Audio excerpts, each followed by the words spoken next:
Hello and welcome to another episode of helping B2B high-ticket service providers to grow one lesson at a time.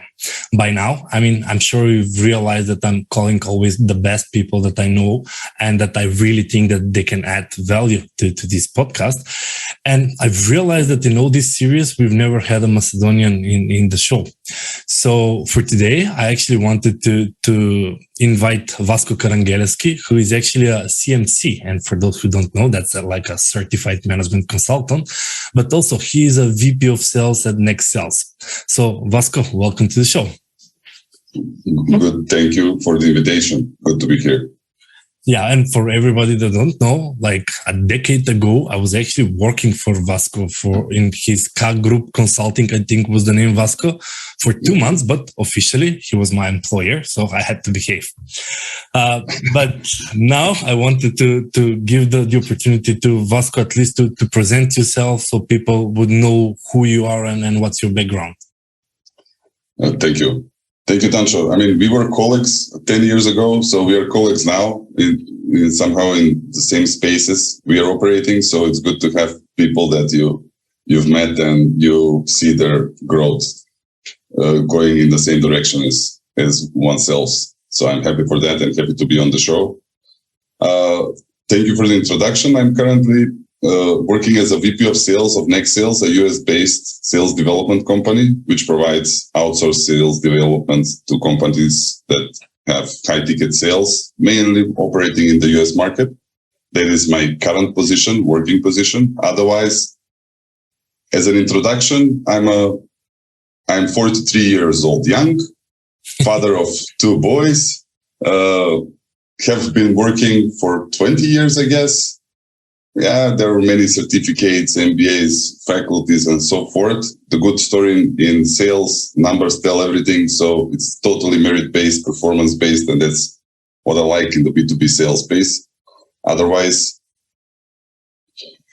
as an origin story, I worked as executive manager, project manager in United Nations, executive manager of Chambers of Commerce, and some 17 years ago, I became a professional management consultant, now disrupted with being sales, VP of sales, establishing the sales team in Next Sales for the US market. Shortest version, I guess. And I'm curious, Vasko, what's easier, being a consultant or being a VP of sales?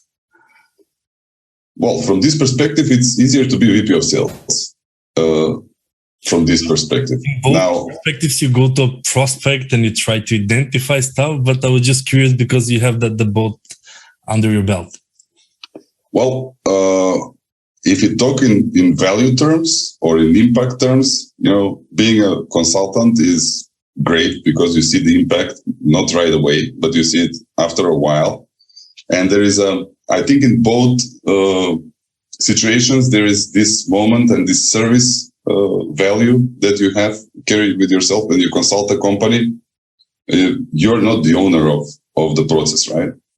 What I work now, we are an outsourced sales development. So we are just taking care of, as experts, up to in a part of the sales funnel. So anyway, it's the company's results and impact we are measuring. So in that sense, I guess it's the same. This is faster. Sales is faster in the B2B space. You can measure it easier. Consultant, you cannot always measure it or the impact you see in 2, 3, 4, 5 years, positive or negative, whatever impact you have, right? Sure. So for consultant, I think it's, there are many jokes about it, many stories about consultants, but that's a different topic. What I would say, the greatest thing there is that you jump around like a bee from flower to a flower. So you're really facilitating change as a consultant and helping companies from different spaces use something that you've seen somewhere else. So we are multiplicators in the consulting wise, we are multiplicators of economic impact and growth. In the sales, we are implementer of growth. So nice. And I'm curious. I saw that on LinkedIn. It's interesting how our paths cross again, because now you're in sales and I'm in sales again. And what does it actually mean to work as a VP in sales? What does it take? Yeah, great question. A great question. Well, in my case, I had experience in B2B sales, and I had myself personally, I had limiting beliefs that I'm not good in sales because I'm not good into B2C sales myself. Yeah. That's a belief I had, although I'm in B2B sales for 18, 19 years. Everything I did was in the B2B space. So in this regard, I mean, understanding the sales process, we have established a fresh new department 6-7 months ago when I came into Next Sales, and we set up the funnel. I mean, it's a sales organization, kind of specific, because every person, every meeting, every daily discussion is about sales techniques, skills, tools, tech stack. So the entire organization, everybody all across the board are people that want to be into the sales business and want to grow into the sales business. So being a VP of sales is challenging in that perspective. However, it's coming from a space, as you said, I'm from Macedonia. I do the outreach and most of my work for the US market. And having, just for the ones that are not from Macedonia and don't know much about it, we are talking about a country the size of New Mexico is, I think, the same number of I will Google it up. Yeah, New Mexico or West Virginia by population, that is the size of our country. Yeah.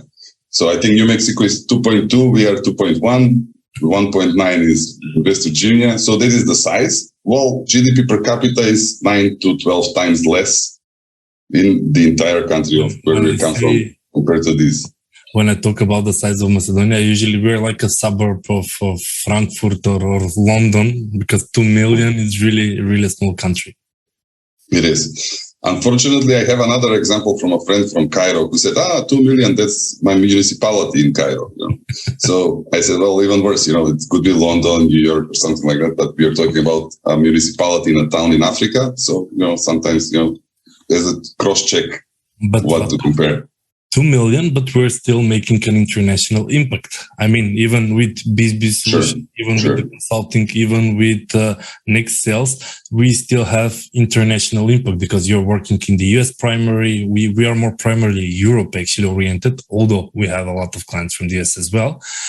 And maybe that was the reason why I actually wanted to invite you, because you work a lot in sales and especially in business development, whether it's training people, whether it's enabling whole teams, or whether it's even serving clients in that area. And I was really interested because our target audience are high ticket service providers, especially small. And this thought of you need an SDR team has crossed everybody's minds. I mean, whenever you start a marketing agency or a consultancy or software, you're like, well, we're going to put ads, we're going to create some content, and let's do some outreach in parallel. And whenever you start Googling, outreach is very much for corporations because you need a lot of money and a lot of people. And we're trying to bring this process closer to the common people. So I wanted to talk about this topic with you in terms of how to actually build an SDR team. Sure. My comparison of where we come from is just that for us, build the only place is going global, and the world is global anyway. So coming from us, so sales development and outreach doesn't work when you have 10 clients in your neighborhood, right? But it does work when you have a company that needs to scale, that is in its growing mode. No matter if we are talking about a startup who is scaling, no matter if it's a bootstrapping or if it's finance, so they have they have external financing to go higher, and they have the pressure from the investors. And bottom line, every company in the world needs clients, needs new clients. Now, as me and you, we know each other for 10 years, but we didn't know each other until 10 years. So everybody except our family and our let's say, our closest relatives that we don't remember when we met them, all the others were at a certain time called contacts, right? So we approached them in some manner, in life, through work, through a common sport. And so this is this is the business we're in. When the company comes with above the market of family and friends, they could do referrals or buy. You need cold outreach. So sales development is the natural way to go. And there are many tools we can call it. Some call it inside sales, get an SDR, sales development teams, whether you're using outreach, only LinkedIn, only email, LinkedIn and email and phone. Where does it work? Now this market is specific. And it's interesting when we're talking about SDR, so it's like sales development representatives. When I was Googling the terms, there were so many alternatives like SDRs and BDR, business development representative. If you look at the definition, there were some distinguishing when it's BDR, when it's SDR, but then it comes the inside sales and then prospecting positions. There were few, so it's really hard. And I've realized that this is exactly because corporations are primarily using the outreach process. And in them, when you have 50 people, well, of course, you're going to be creative with titles and subtitles and account executive. Okay, that's a more understanding position.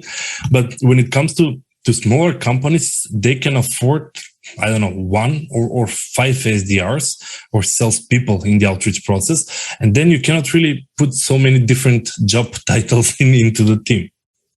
Well, great point. And we always use buzzwords and we, try to nail it down. And you work in Europe, so an account executive in US is a sales manager in Europe usually. So and sometimes the titles are like, I have met companies that every person in the company was some kind of manager, right? So the real issue is what is the real work and what's the impact and what return on investment from that position we are expecting. So in sales development, I found that as well. Outbound, inbound. So marketing led or cold outreach? Are we talking about sales development reps, business development reps?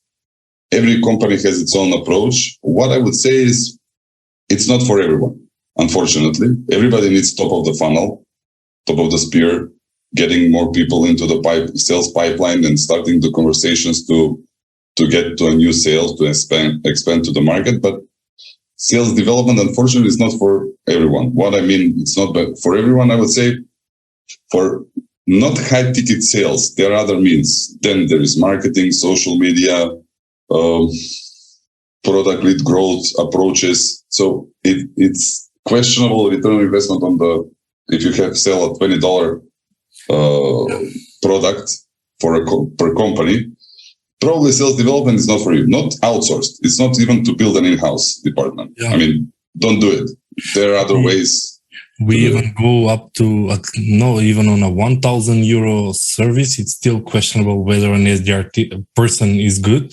Above 5, it's a good starting point because, it's a lot of effort, and all the effort, it's not worth for the low ticket service providers because you put qualification, you do the outreach and you do everything. And then they're like, okay, I'll buy your $10 service. And then they're like, okay, do you know how many meetings you need to book in order to get the return of investment? And exactly. You get a good point there. If you're considering sales development in-house or outsourced, I think there's several aspects to consider. One is the lifetime value, I would say, of a client. So whether it's recurring revenue or deal size, if it's a recurring revenue that in our calculations, lower than $20,000 lifetime value of a new client, it's questionable if sales development is for you. Now, it might be, but it's questionable. Now, some might argue this, and I would like, now I have an idea, maybe we can say about the mistakes of building a team, on what the minds to go away from. So one aspect is that. The other one is the large total addressable market for the product or service the company is providing. Now, what does it mean, large total addressable market, right? So maybe with a comparison, we said from Macedonia, I was discussing with a company who provides SaaS solution for car dealerships, just as an example. Yeah. And car dealerships in US, there are few. COVID hit them hard. Now there is a market crash, so it will be hit. There are only 18,000 potential customers, right? So, but it's still 18,000. So that's a good total addressable market. Now, who fits your ideal client profile? How you match that? It would not be 18,000.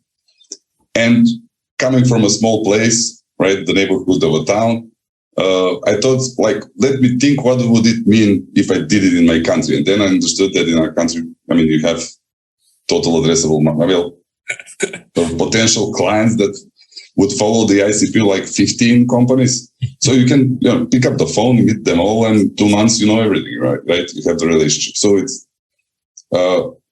the TAM, the market you're targeting, the lifetime value, the differentiated offer of the product or the service. We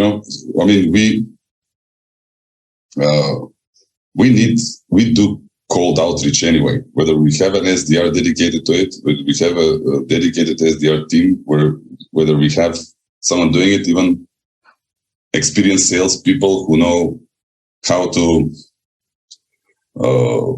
assemble a line and slaughter in the old terms of sales, right? But I'm not saying that you should do that way. You're servicing. Great sales leaders still do from time to time cold outreach, use their networks and find ways to meet new people that would potentially be their customers or refer them to customers. So, yeah, and I was just thinking about the total addressable market that you've mentioned. So if it's not big enough, then it's not worthwhile doing the outreach because there is not enough in quantity to do the outreach.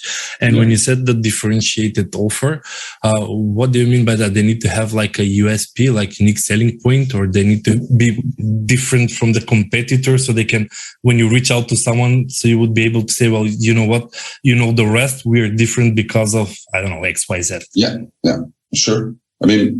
Bottom line, we all buy now in the B2B space. We always in sales, I see a lot of trainers say, be excited, we'll provide energy. And I think in the B2B space, it works like, let's explore the financial models of doing this or that, because then we will see where we are at, how much it costs, whether it's operating, whether it's overhead, how big the return on investment would be, if any, positive or negative, right?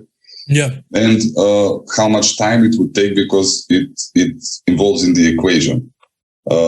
So differentiated offer, it's from the client, right? So it might be the same product packaged or targeted specifically for a specific ideal client profile, let's call it that way, which might be differentiated for that vertical or market or persona. It doesn't necessarily has to be the unique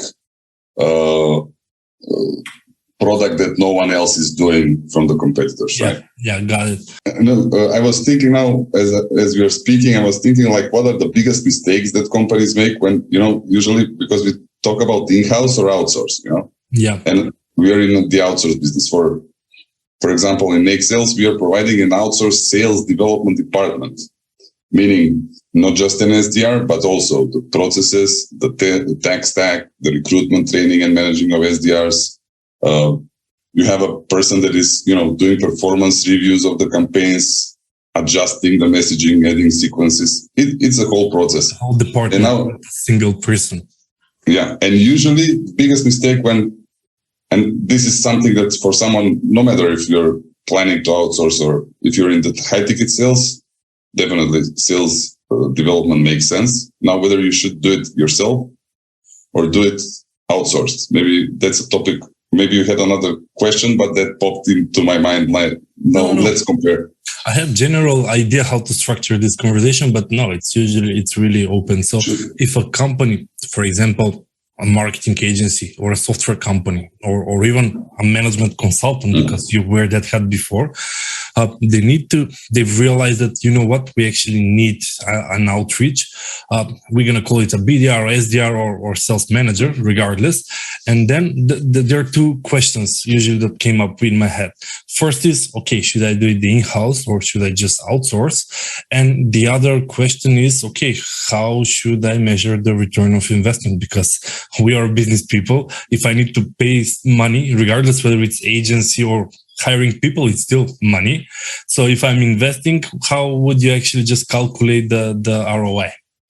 Great. So, That question? No, it's like, I think these are the most important two questions. You know? Uh-huh. So, in-house or now outsourced and return on investment are connected, right? So that's one aspect. And the second one is, are you doing it for the first time or you're experienced in sales development and you are scaling? You know, because even if we have, now I'm mentioning this from the perspective that at Next Sales we have from 5 people consulting company to we have clients that are more several $1 billion, even top 50 nice LLC in US clients. So it's totally different scale. The process is the same. It's not the same playbooks. It's not the same scripts. It's not the same cadence, of course. It's custom-made for the client. But, you know, it's a wide scope of doing the outreach, small and business, SMBs, mid-market, enterprise level, and so forth.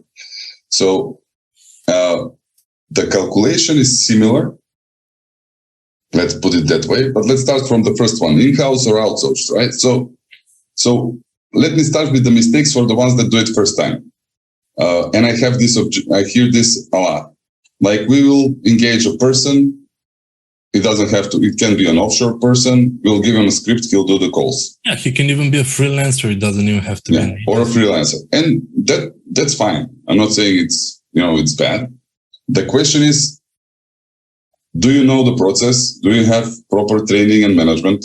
You're expecting that person to have a seriously different set of skills as, you know, psychology of a call, writing emails, copyright skills. Both the analytic to do the databases and the creative to actually do the writing. Analytics to do the databases. Managing the tech stack to first to get the data, second the tech stack to outreach, to have that how to say it, integrated with the copyright. So the mails, let's say mail, LinkedIn, and phone. Yeah. So to do the sequencing, to do herself to do a whole outreach campaign. That's why it's a department. So even if you might find one person like that, a freelancer. It's not scalable.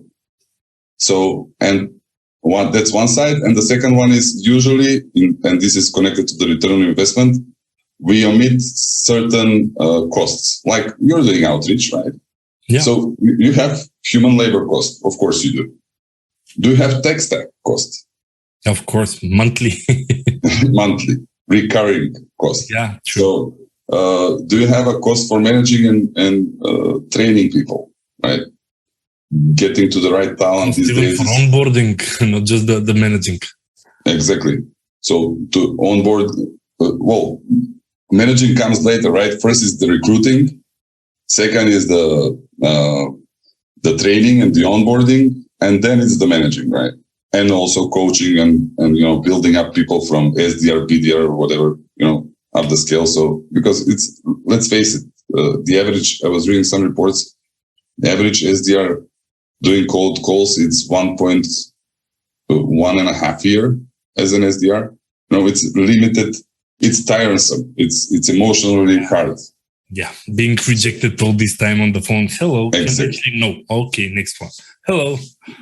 So every company has in-house or out-house. You have a churn. So let's take the path that you're setting up an SDR. Usually it's, you know, a VP of sales. They tell him, okay, you do cold outreach here as an SDR. You manage him or her, right? So that is usually not the right way to go, and it doesn't provide success. Sales development is long, it's costly, it brings benefits, but that's why for high ticket sales, I would propose it, because, you know, one deal or 5 deals a year can, you have 600, 1,000 return on investment from the services you're paying or doing it. Now, let's take the path. Do you have time, Tancho? Well, I think that you need to finishing about in-house versus outsource, because I also wanted to touch the return of investment to have time. Sure. So let's go on a path. We know what we're doing. We want to build an in-house team, right? So 3 months minimum to recruit an appropriate SDR trained, interviews, all that process. The onboarding. Using a recruiter, not using a recruiter, put that on the side for the ROI calculation, right? So, yeah. Anyway, even if you don't have it as an external service cost, you have it as an internal cost of time and engagement. So, best case scenario, you get the right SDR in 3 months. You need 3 months to orient them, right? Now, let's say you know the process. So who is preparing the scripts? Okay, you can pay a consultant to prepare the script and clean the ICP and clean the differentiated offer and have that all. So, it could be fast. It will be costly anyway, but it will be fast. So approximately, if you know what you're doing, have an experienced SDR department manager, which I would propose if someone goes into that direction to have a separated person in there, inside sales manager, whatever. So you would have fully functional, full quota department base case scenario 12 months from now. Yeah. So versus outsource. It's a commitment because it's not like, ads. You plug it in, you put a few €1,000, you don't like it, you unplug it, and that's it. With the outreach, it does take some time. Yeah, it does. Now, in between of plugging it in and plugging it out and doing it yourself, there is the outsourced version, so what is the difference? Well, the objections are they're not experts in the field and so forth, but it's easy. There are 4 steps to getting to revenue. Number of sales activities, SDR work, right? Sales development work. Number of meetings schedules, SDR development work. Closing of deals, sales manager or account executive work, right? Which is in the company, brings end revenue to the company. So why not outsource the 2, which are costly, time consuming?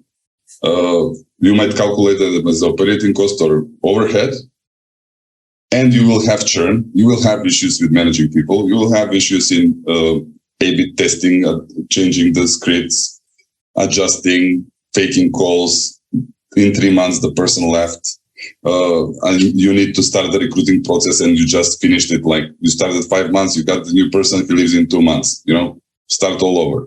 So with the outsourced services of professionals who have processes and tech and talent, right? And I think, the ones that like mine, like Next Sales and yours, are good in this field. Otherwise, we would not grow 200% or more annually, year by year. Let's not be modest now. Let's open the devil, right? So,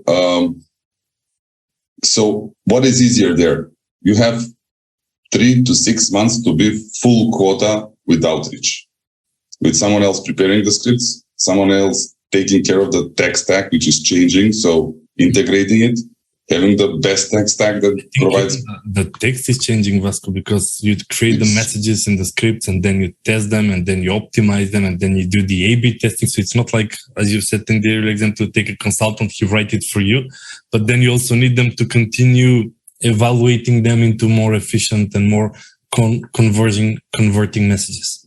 Yeah, and new tech stack comes up, has better, some automation comes up. Yeah, it will not exchange humans at the time being, but it can increase the process. Well, cloning is progressing actually, so we might get to a stage where you can just clone few people and they can immediately pick it up. But until then, no. Yeah. Everything is having the appropriate systems, the experience how to do it, having the cooperative. Like, let me share an example of doing it yourself. For example, in Next Sales, we have a person who is like an outsourced head of department who is reporting weekly and communicating with the client weekly. We have SDRs, but we have an SDR manager listening to the calls every day, preparing them on the scripts, giving them feedback, measuring their outreach. But we have also a copyright team who is preparing the scripts.